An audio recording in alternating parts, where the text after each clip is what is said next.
Hey guys, this is Tony the AC Guy, part 5.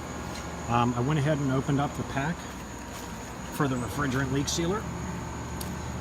It wants you to make sure the system is running. Here is the device. You put it on your Schrader. Now it's self-explanatory here, very simple. Our pressure is 410A, very low. Okay. It's actually, we're not frosting it yet. That's actually just dirt. Go ahead and pop off our valve.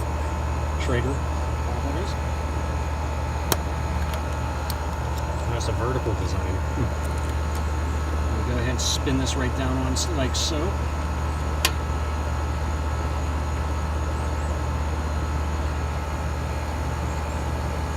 Okay. Now it wants you to use your middle gauge, which I've already had purged out with 410A refrigerant. Actually, let me set this down.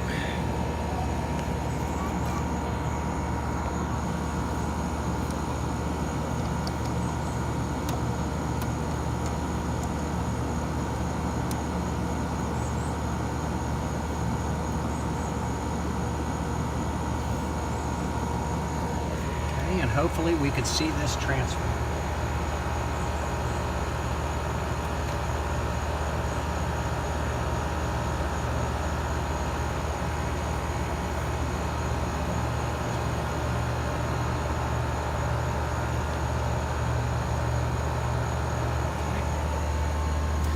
And once that's in, we'll shoot in real quickly. Actually, I wish I had 3 arms, but I'm going to go ahead and pop that device off and continue charging till my superheat's down around 10 to 15 degrees superheat. So we'll check that after. Thank you.